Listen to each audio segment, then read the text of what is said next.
کہ آپ بھی اسلام کی تبلیغ میں لوگوں کو خطوط لکھیں گے، تو اس لیے ادریس علیہ السلام کے ساتھ آپ کی ملاقات ہوئی۔ پھر 5ویں آسمان پر پہنچے تو وہاں ہارون علیہ السلام کے ساتھ آپ کی ملاقات ہوئی۔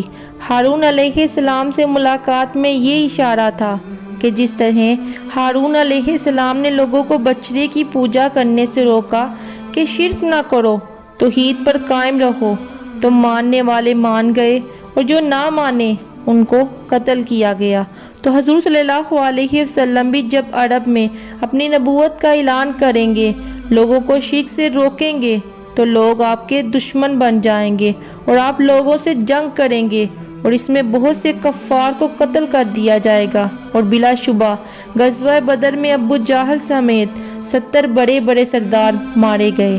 اور پھر 6 آسمان پر موسیٰ علیہ السلام سے آپ کی ملاقات ہوئی۔ اس ملاقات میں اس بات کی طرف اشارہ تھا کہ جیسے موسیٰ علیہ السلام جو آگے خلیفہ تھے اور دوسرے ان کے جو نائب نبی تھے وہ یوشع علیہ السلام تھے، ان کے ہاتھ پر ملک شام کو فتح کیا گیا، بالکل اسی طرح اے اللہ کے حبیب جو آپ کے نائب ہیں ان کے ہاتھ پر ملک شام کو فتح کیا جائے گا، اور اسی طرح عمر بن خطاب رضی اللہ تعالیٰ عنہ کے ہاتھ سے ملک شام کو فتح کرایا گیا۔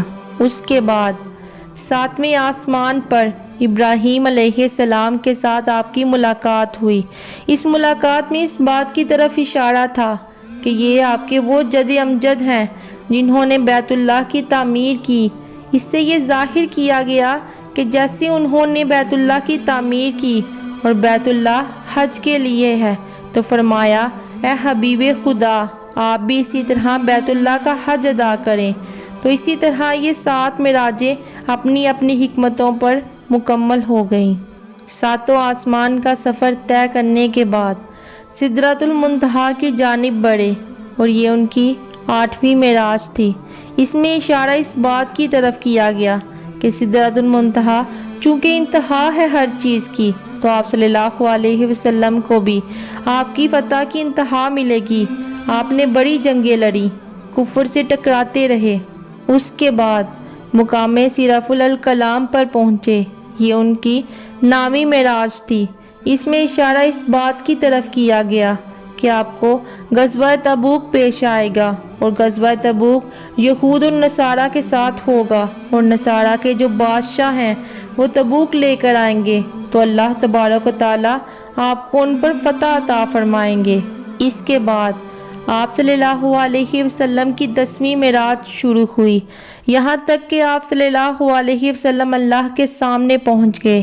یہ مقام اہلیت میں آپ کی ملاقات ہو رہی ہے، اور براہ راست آپ اللہ سے کلام فرما رہے ہیں۔ یہ وہ مبارک مقام تھا جہاں آپ کی اللہ سے براہ راست ملاقات ہوگی، اور یہاں اشارہ اس بات کی طرف کر دیا گیا کہ اب آپ کا کمال انتہا کو پہنچ جائے گا، آپ اپنے مقصد میں کامیاب کر دیے جائیں گے۔ اور چونکہ آپ اس وقت اللہ کے سامنے موجود ہیں، تو اس میں آپ کو یہ بات واضح کر دی گئی کہ 10ویں ہجری میں آپ اس دنیا فانی سے رخصت ہو کر اللہ کے پاس پہنچ جائیں گے، یعنی آپ وصال فرما جائیں گے، اور 10ویں ہجری میں آپ کا وصال ہو گیا۔ اس مکمل واقعہ میں بے شمار عجائبات ہیں۔ 10ویں معراج یعنی دیدار الہی۔ اللہ تبارک و تعالیٰ حضور صلی اللہ علیہ وسلم سے فرماتے ہیں اے میرے بندے، تجھے اپنے لیے کون سا لقب سب سے زیادہ عزیز ہے کہ میں تجھے اس لقب سے پکاروں؟ اے میرے محبوب مجھے بتا کہ تجھے کون سا لقب سب سے زیادہ محبوب ہے۔ نبی کریم صلی اللہ علیہ وسلم فرماتے ہیں کہ مجھے عبدی سب سے زیادہ محبوب ہے۔ عبدی عربی زبان کا لفظ ہے اور اس کا مطلب ہے بندہ۔ آپ صلی اللہ علیہ وسلم فرماتے ہیں اے اللہ میں تیری بندگی کروں اور تیرا بندہ بنوں، یہ مجھے سب سے زیادہ پسند ہے۔ انسان اللہ کا بندہ اور وہ اس کا معبود ہے۔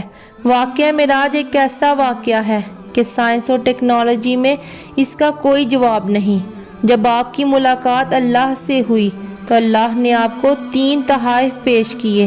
کیونکہ آپ اللہ کے محبوب ہیں تو انہوں نے آپ کو تحائف پیش کیے۔ پہلا تحفہ آپ کو پیش کیا نماز کا۔ اللہ تعالیٰ نے آپ کو اور آپ کی امت کو 5 نمازوں کا تحفہ عطا فرمایا۔ اصل میں یہ 50 نمازیں تھیں جو آپ کو پیش کی گئیں، لیکن انہیں کم کر کے 5 کر دیا گیا، لیکن ساتھ میں ماہ رمضان کے روزے رکھنا فرض کر دیا گیا۔ دوسرا تحفہ آمن الرسول سورہ بقرہ کی آخری آیات جو ہیں یہ معراج کی رات کو پیش کی گئیں۔ اور تیسرا تحفہ نبی کریم صلی اللہ علیہ وسلم کو یہ عطا کیا گیا کہ اللہ تعالیٰ فرماتے ہیں، اے میرے محبوب، اگر آپ کی امت شرک سے بچے گی تو اس کے کبیرہ گناہ میں خود معاف فرما دوں گا اور انہیں جنت میں داخل کر دوں گا۔ سبحان اللہ۔ معراج کا واقعہ نبوت کے 5ویں سال رجب کی 27ویں تاریخ کو پیش آیا۔ اس سال کو عربی زبان میں عام الحزن یعنی غم کا سال کہا جاتا ہے، کیونکہ اس سال میں آپ کی زوجہ حضرت خدیجہ رضی اللہ تعالیٰ عنہ اور آپ کے چچا ابو طالب کا انتقال ہو گیا۔ آپ شدید غم میں مبتلا تھے۔ اللہ تعالیٰ نے آپ کے دل سے اس غم کو بلانے اور آپ کو اپنی قدرت کے کرشمے دکھانے کے لیے آپ کو 7 آسمانوں کی معراج کروائی۔ کیونکہ یہ سفر آسمانوں کی بلندیوں کی طرف تھا، اس لیے اس کا نام معراج رکھا گیا۔ معراج کے لفظی معنی ہے سیڑھی یا پھر بلندی کے۔